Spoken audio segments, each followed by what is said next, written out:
ये है talks news network और आप देख रहे हैं पॉलिटॉक्स, राजनीति का कच्चा चिट्ठा।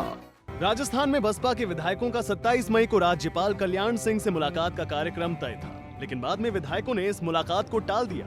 कारणों का अभी तक पता नहीं चल पाया है, लेकिन इस मुलाकात के पीछे के कारण सत्ता के गलियारों में तलाशी जा रही हैं। सूत्रों के अनुसार खबर आ रही है कि बसपा के सभी विधायकों को कांग्रेस अपने दल में शामिल कराने का प्रयास कर रही है।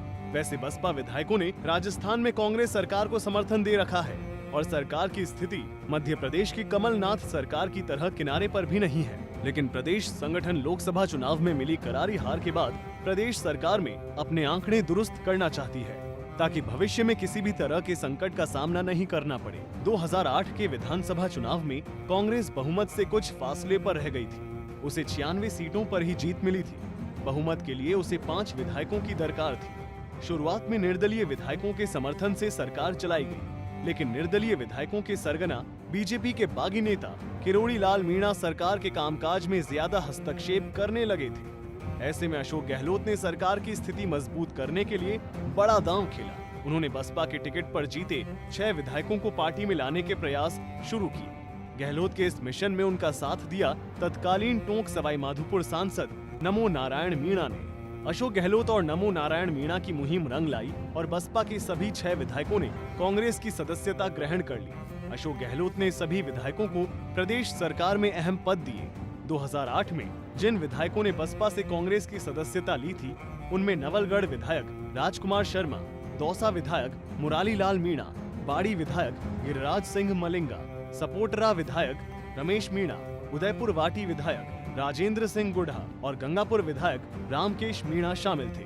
बसपा विधायकों के कांग्रेस में शामिल होने के बाद सरकार में कांग्रेस विधायकों का आंकड़ा 96 से बढ़कर 102 हो गया। इसका नतीजा ये रहा कि सरकार पूरे 5 साल बिना किसी दबाव के चली। अब कांग्रेस एक बार फिर 2008 की मुहिम को दोहराने के प्रयास कर रही है। देखा जाए तो कांग्रेस को कामयाबी मिलने की संभावना भी दिख रही है, क्योंकि इस बार जीते कई बसपा विधायक चुनाव में कांग्रेस से टिकट मांग रहे थे। टिकट न मिलने की स्थिति में वो बसपा के टिकट पर चुनाव लड़े। बसपा के टिकट पर विधानसभा चुनाव में 6 विधायकों को जीत हासिल हुई थी, जिनमें उदयपुर वाटी से राजेंद्र सिंह गुढ़ा, नगर से वाजिब अली, तिजारा से संदीप यादव, नदबई से जोगिंदर सिंह अवाना, करौली धौलपुर से लाखन सिंह गुर्जर और किशनगढ़ बास से दीपचंद खैरिया शामिल है। राजेंद्र गुढ़ा 2008 की गहलोत सरकार में मंत्री रह चुके हैं। वहीं किशनगढ़ विधायक दीपचंद खैरिया 2008 और 2013 में कांग्रेस के टिकट पर चुनाव लड़ चुके हैं। इस बार उनका टिकट काट पार्टी ने कर्ण सिंह यादव पर दांव खेला था।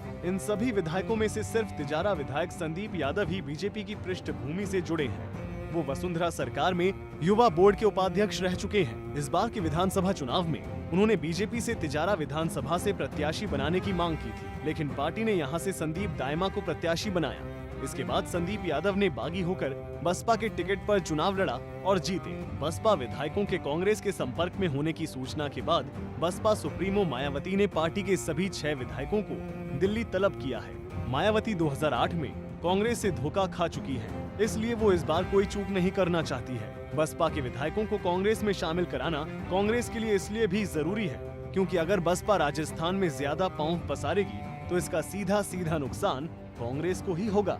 इसकी सीधी सी वजह है कि प्रदेश में बसपा और कांग्रेस का कोर वोटर एक ही है। पॉलिटॉक्स के लिए शुभम शर्मा की रिपोर्ट। ये है टॉक्स न्यूज नेटवर्क और आप देख रहे हैं पॉलिटॉक्स, राजनीति का कच्चा चिट्ठा।